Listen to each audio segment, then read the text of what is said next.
হ্যাঁ বাবা এত বড় মাছ এনেছো, এটা কি মাছ বলো? আমেরিকা মাছ।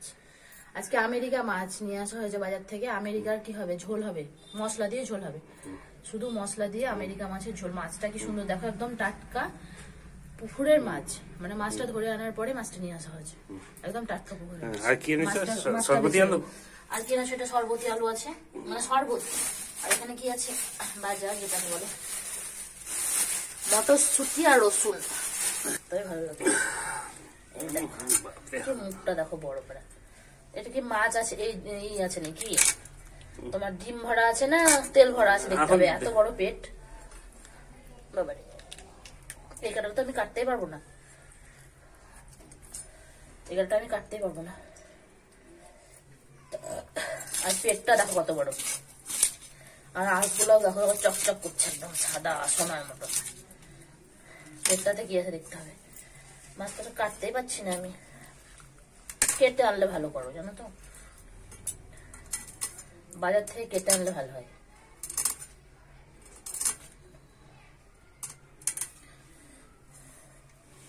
মাছটা আমি একদম কাটতেই পারছিলাম না, কারণ বড় মাছ, আর মনে হচ্ছে যেন হাতে ধরতে পারছি না, একদম পিছলে যাচ্ছে, আর কেমন যেন অস্বস্তি লাগছে। মাছ একদিক ধরছি তো আর একদিক খুলে মানে পালিয়ে যাচ্ছে হাত থেকে। তো ওইভাবে আমি অনেকক্ষণ চেষ্টা করে কাটলাম, মনে হচ্ছিলো যদি কেটে নিয়ে আসতো বাজার থেকে না তাহলে বেশি ভালো হতো। মাছ কাটা খুব অসুবিধা মনে হয়। আর তারপরে সেই পেটটা বড় করা হয়ে আছে, মনে হয় বোঝা যাচ্ছিল না আগের থেকে যে পেটে কি আছে। আমার মনে হচ্ছিল যে তেল ভরা আছে মনে হয়, কারণ আরেকদিন অনেকটা তেল ছিল, কিন্তু সেই শেষমেশ কি করবো, কাটতেই হলো। তো এইভাবে আমি মাছটা কেটে নিচ্ছি। দেখো কতক্ষণ চেষ্টা করে তারপরে গলাটা মাছের মানে কাটতে পারলাম, আর কাটাই যাচ্ছে না, এত মানে শক্ত মাছটা। ওইভাবে আমি কেটে ফেললাম যেভাবেই হোক কষ্ট করে। আর বারবার বলছিলাম যে কেটে আনলা না, কেটে আনলে খুব ভালো হতো, এভাবে কাটা যায় নাকি। আর ওই দেখো পেটের মধ্যে কি এক ভর্তি ভরা আছে, আমি পিত্তি গলে যাবে সেই ভয়ে ভয়ে একদম কিছুই করতে পারছি না।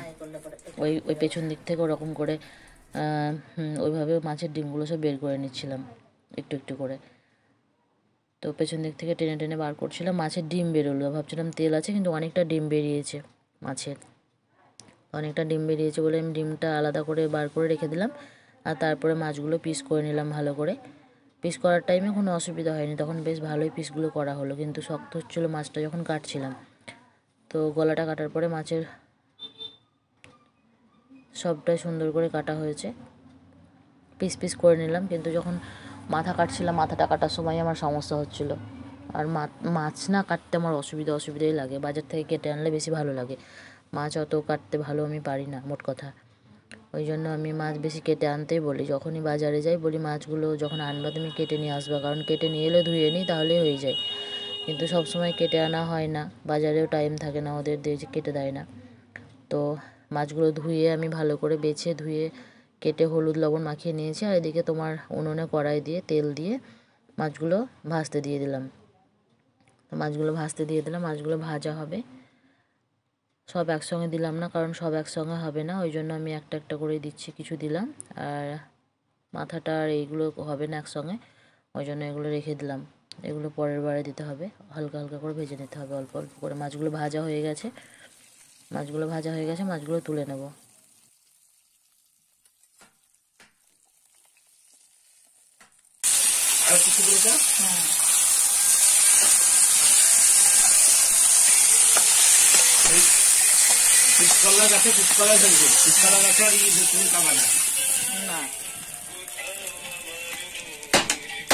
মানে নেতিয়ে গিয়েছে।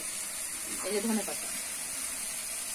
পাতাটা আমি আর কেটে কুচি করে রাখিনি, কারণ ধনে পাতা খুবই নরম হয়, এই জন্য আমি হাত দিয়ে কেটে কেটে দিয়ে দেবো ধনে পাতাটা।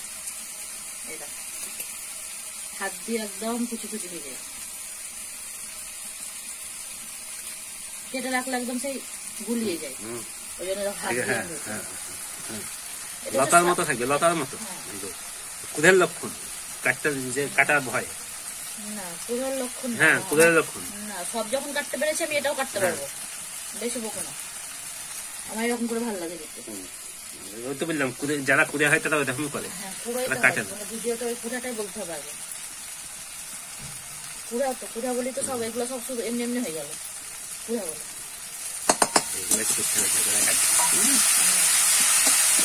বন্ধুরা বলেই তো হয়ে যাবে, তুমি না হলে কি হতো।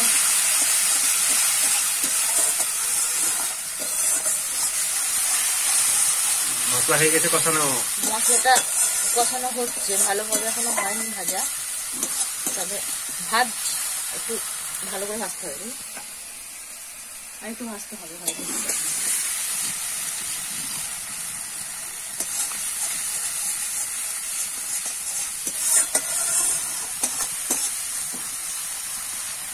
কি হবে এটা? আগো কি রান্না করছো? এটা তোমার রুই মাছ মশলা, আর তার সঙ্গে আছে ডিম, রুই মাছের ডিম, রুই মাছ আর ডিমের হচ্ছে মশলা কারি, মশলা কারি।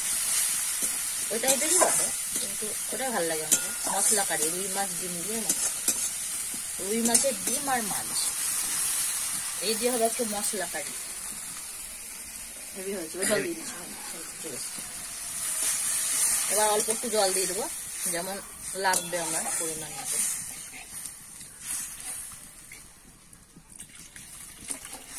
মাছটা তো একটু তোমার এ হবে, ঝোলটা হবে, সেরকম একটু জল দিয়ে দিলাম। ভিডিওটা কাটবো, মাছটা ঠিক করে দেয়। আমেরিকা মাছগুলো ভাজা ছিল, এবার আমি ঝোলের মধ্যে দিয়ে দিলাম। দেখো ঝোলটাও ফুটতে লেগেছে অল্প একটু, এগুলো মাছগুলো দিয়ে দিলাম। আর আমেরিকা মাছের ডিম, এটা হচ্ছে মাছের ডিমের বড়া, আর মাছের ডিমের বড়াগুলো আমি দেখো দিয়ে দিলাম। হয়ে গেছে, এ করো, কেটে দাও, দিয়ে তুমি এ করো। ওই এটা কি হলো? মাছের ডিমের বড়া একটা শর্ট করো। এখানে হচ্ছে আমেরিকা মাছের কারি ঝোল টমেটো দিয়ে, এটা হচ্ছে মাছের ডিমের যে বড়াগুলো আমি ভাজলাম, মাছের ডিমের বড়া, এটা হচ্ছে আমেরিকা মাছের বড়া। তো বড়া দিয়ে আর তোমার এই মাছ আছে, এখানে আমেরিকা মাছ আছে, মাছ দিয়ে এটা মাথা, তো এটা দিয়ে আমি আজকে একটু মশলা কারি বানালাম। মশলা কারি আমেরিকা মাছের ডিম এবং আমেরিকা মাছ দুটোই আছে।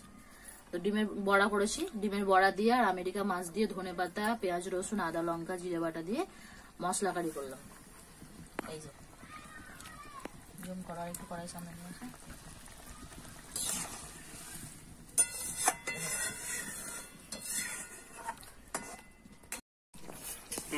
এবার হয়ে গেছে। হ্যাঁ, আমেরিকা মাছের তোমার মশলা কারি ডিম দিয়ে কমপ্লিট হয়ে গেছে, নামিয়ে নিলাম।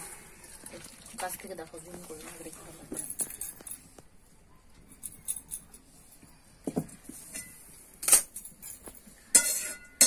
রান্নাটা হয়ে গেল। ঝোলটা কেমন হয়েছে দেখো, একদম ঝোলটা একদম দেখুন বন্ধুরা, দারুণ হয়েছে কিন্তু, একদম গায়ে গায়ে মশলা দিয়ে। এই যে বড়াটাও খুব সুন্দর লাগছে, ঝোল এবং মশলা দিয়ে বড়া।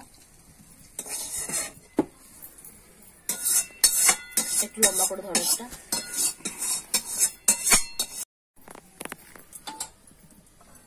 আজকের এই যে ডিম আর এই মাথা মাছ সব দিয়ে, আর ডিমের বড়া আছে, ধনে পাতা, তো আমেরিকা মাছের ডিম মশলা দিয়ে আমার কমপ্লিট হয়ে গেছে, নামিয়ে নিলাম। যেতে